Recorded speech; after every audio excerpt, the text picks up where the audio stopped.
Are you ready? It's the Roundtable with me, Robert Bannon. Welcome to the Roundtable, everybody. If you're watching us on YouTube or you're listening to us on the Broadway Podcast Network, I'm super duper excited about a special theatrical event that's happening in New York City. You have seen our next guest and everything. And in solidarity with the strikes, the Screen Actors Guild and the Writers Guild Awards, I'm not going to tell you what she has done, but she has done everything.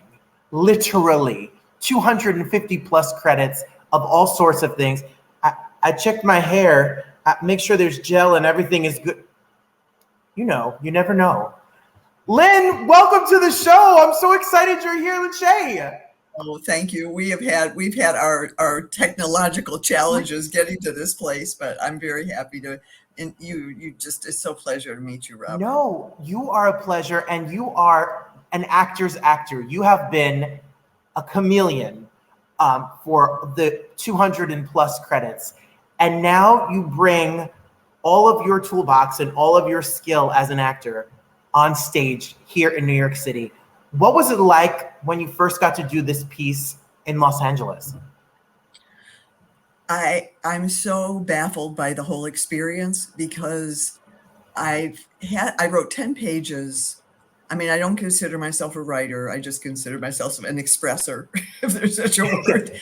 So I wrote about 10 pages. I don't even know how long ago. And I've had it, sitting in my computer since day one. That was what the thing was in my computer when every time I'd look at the 10 pages. And every once in a while I'd read it to somebody and they'd say, yeah, that's kind of cool. It's good. And, well, what should we do with it? Well, I don't know. So this kind of went on for a long time. And it wasn't until Robert Galinsky, who directed the show, he does one-man shows, and he's brilliant at what he does. It's about his experiences. He's a highly energetic, really extraordinarily talented man. And my manager is how I went to see his show. She's a friend of his, and they have mutual friends. It's one of those kind of networking friendships. So I saw his show several years ago, and I thought he was really great. And then just probably last October, he was doing his show for one more day, a new show one day in LA. And Gina said, "You want to go?" And I wasn't in the mood to go out. I'm still got COVIDitis in a way in terms of fear of crowds and fear of the world a little bit. And so I thought, no, it's all right. I've already seen him. And then I thought, well, I'll go. I love being with my manager. She's just great. Gina Rugolo is her name. And so we went to the show, and it was wonderful. It was about his experiences. Actually, he teaches, or I don't know exactly what the terminology is from his perspective, but he deals with inmates at Rikers Island and encourages them to do to find themselves and do acting exercises, which often elicit reality from your own life that you don't want to face necessarily. And so it's a wonderful thing he does for these usually young people who are incarcerated. And it was about that. And after the show, I just, he remembers as I went up and I said, "You were on fire, Robert. Do you want to direct my show?" I don't remember saying that, but he did. And so I thought, okay, I'll send him the 10 pages. So I sent him the pages, and he got back to me immediately and said, "Great, let's do it. Keep writing." So that was how the genesis of the beginning to really create a full piece.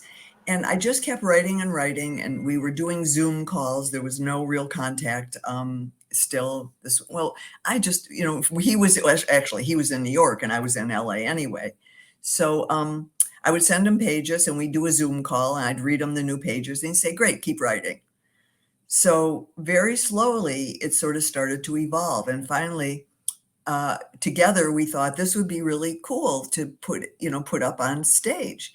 So coincidentally, the Fringe Festival, which is a big theatrical festival, was happening. And, LA is really a film town. It's not really, there's wonderful small theaters and wonderful work being done, but generally people think of film.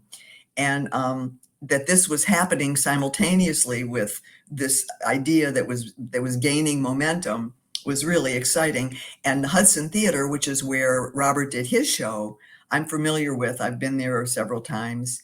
And we thought, let's reach out to Zeke at Hudson Theater. And there was a space available. and we were scheduled for 4 performances, and I thought I was going to pass out. I thought, okay, so we started working toward the show, the Fringe, which was in, I guess it was, and now I don't even remember the exact time frame of that, but we started rehearsing and refining. And the first performance was, I don't even know how to process it. It's such a personal, sort of private story, but I am very good at comedy. And so we made it very heavy on the comedy end. And some of it I made up, and most of it's real, but I actually embellished to make it theatrical, a little more theatrical. And the response was unbelievable. I mean, people were really, and this was the first performance, which when I look back was very rough and pretty raw. And, but long story short, we got great results from the people that saw it. Everyone was very happy. They gave us lots of testimonials, audience testimonials. And I said and people kept saying, this would be a great show to take to New York. It's bare bones. There's no big fancy sets, costumes, people. Nothing has to be loaded in and loaded out, except for a motorcycle. That's the only other partner on stage with me, is a black BMW motorcycle. And that I found that bike, it almost gives me goose pimples to talk about it. It's a vintage bike. It was from they only made that bike, that model, 67, 68, and 69. And I found a friend who said, how will this do? And he sent me a picture of the bike, and I almost passed out because it was just about the same bike. And Ron Carlson is his name. He's a wonderful director and also become a very, very good friend. And he was just said, sure, you can use it. He actually rented a U-Haul and brought it to the theater. And I mean, everything had a kiss of success to it. I mean, everything seemed to fall into place. So cut to, which is what I say in the show, actually, because it's part theater, it's part screenplay, it's part poetry, it's part song, it's part storytelling. It's a very untraditional format that I have created, and I really like it. I think it's engaging and different, and it's refined itself as we went. But we started thinking, so after the show, and I said to my manager, I said, what do you think about doing this in New York? And she said, sure. Done. Well, sort of. But long story short, so I have family that have an apartment in New York. So I had a place to stay, because that would have been a deal breaker if I had to stay at a hotel. Forget, that was more than the budget of the whole show. Robert, who has done his show, has a whole team in place of wonderful people who have helped him create. He has something he does here in New York called Battle Axe, which is kind of I haven't seen it actually, but it sounds great. It's sort of audience participation and very wild and woolly. And Robert has just been an angel, is the only way I can. And I literally mean that. He's a wonderful person for me to be around, because I'm terrified of everything. And Robert is that guy. He just gives you a lot of support, not BS support, but just reminding you what we're doing and how it's going and who's involved and how good it's going. And so here we are. I have done 3 performances in New York at the wonderful theater. I'm not sure I'm not sure what the venue is called exactly. Stage. I'm still half in LA in my mind. No, it's okay. I have to have it because we have to promote it. But you're at Theater Row Row. Right on 42nd Street, in the heart of the theater district in New York City. Yes, and it's just a beautiful space. It's very similar it's more vertical, and the theater in LA was very horizontal. So it's a different kind of filling the theater. But so far, we had a standing ovation the first night, and the shows have been, we're gaining audience, which is of course very important, because it is an audience show. And I still feel like I'm getting my sea legs. I'm so nervous about everything. My son who did the sound design for the show and is both a writer and a musician. He came with us to set levels and to, I'm using a very small little mic just so because there's portions of the show that are very quiet, and I don't want, it's good for me to not have to fill the house with volume. I started out in theater, so I know how to do that, but this piece requires a little more intimacy. So we've gotten that together. We also, Robert happened to be friends with a man named Josh White, who created the first psychedelic lighting in the 60s for all the big bands. He worked with the Grateful Dead. I mean, all these people were his clients who, it's that sort of swirling, oily colors that sort of merge and interact with each other. And he has designed the lighting design. So the stage is bare but perfect, in my opinion. Everything is wood. There's no metal.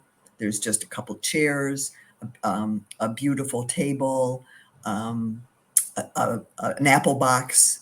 It's really bare bones, and it's the story. This can make me cry even to talk about. The story is really from my experience and my heart, and I recognize I'm a really great writer. And I don't say that with ego, but I have a sense of rhythm about dialogue. And I've never been a great reader. Everybody gets mad at me because I don't read enough, but I'm not a very good reader. I maybe I didn't learn well. I learned reading years and years ago. They do it different now. And I read very slowly, and my mind wanders a lot when I read. So the fact that I'm a good writer is sort of magical, both to me and everybody who knows me. But anyway, I'm thrilled about the piece. So we're just now, I'm still kind of superstitious. I don't want to do too much. I want to keep my energy contained. I do my yoga. I do my, I don't want to go through the material too much, but I don't want to go through it too little. And so this is a very emotional and phenomenal experience for me. The best of my life. Well, I mean, it's so long, but no, this is what we want to know. I have to come see this show, everybody. It runs through October 8th. Correct. It's at Theater Row. Some of the greatest theater pieces have been created there, and just like this. And if you want to get tickets, I just want people to know it's called Tripping on Life, and Tripping on Life, theplay.com will lead you right to the schedule. You only have until October 8th, so you need to grab your tickets. It is a beautiful, I have the poster here that we can show you as well, talking about the motorcycle. There it is. It's a 5-week only engagement through October 8th. So you got to go to Tripping on Life, theplay.com. Okay. So what I wanted to say to you is people can get tickets to meet you after the show, which I know is a huge thing in the world we live in pop culture and in things that are fun. And this is not, so get your tickets, grab your tickets and grab your picture and meet this legend. We've grown up watching you. What is it like to share, not play a character, but really be based on your experiences of solo exploration, personal growth, the 1960s? This is a vulnerability that's different than 68, the year that was, is the way I call it. It's really been it's a fascinating experience to do the show, which is something I've never had that kind of experience before, because I really do relive the experiences, and I want to share that with the audiences. And the more comfortable I am with my own material, this last performance we had this past Saturday was just great, because it's sort of a give and take with the audience. Their responses, that's very typical of live theater, and which makes theater very special as opposed to film, where everybody else has to be quiet while you're doing what you do. And this is quite the opposite. You want people to be noisy and expressive about what you do and join in with you. And we had like a really nice dialogue, and it opened me up too. So I still feel there's very many places for me to explore. I play all the characters. I play my mother. I play Marshall, who was my husband. I play the cops. I play. So I basically I play Jim, the psychedelic creature from my past, who I adored. And they're all real people. They definitely were people in my life. And I even played my father. So it's entertaining in that way. It's not just a narrative. I'm hoping that the characterizations become richer too as I go. I'm gaining more courage. I was terrified. I've never been that scared in my life to do anything. I really can say that after all the work I've done and all the years I've had. You always get like before action on a film, or that there's that magical moment when you are backstage, when you hear the audience come in. I started out in live theater here in New York. I went to Columbia University. I was in their School of the Arts Theater. So I lived here for 3 years doing theater. I was lucky to study with Stella Adler and Lee Strasberg and Uta Hagen were my 3 teachers. So I don't just wing it. I've been allowed to develop a talent I have. I mean, I'm able to finally say that with confidence. It doesn't mean it's any less scary to do it, but it does mean if I get it right, it's, I know it works in terms of people accepting your means of expression. So I forgot what I was talking about. Well, what you just said really inspires me as an actor at lunch in a 5th grade classroom. Is that where you are? That's where I am right now.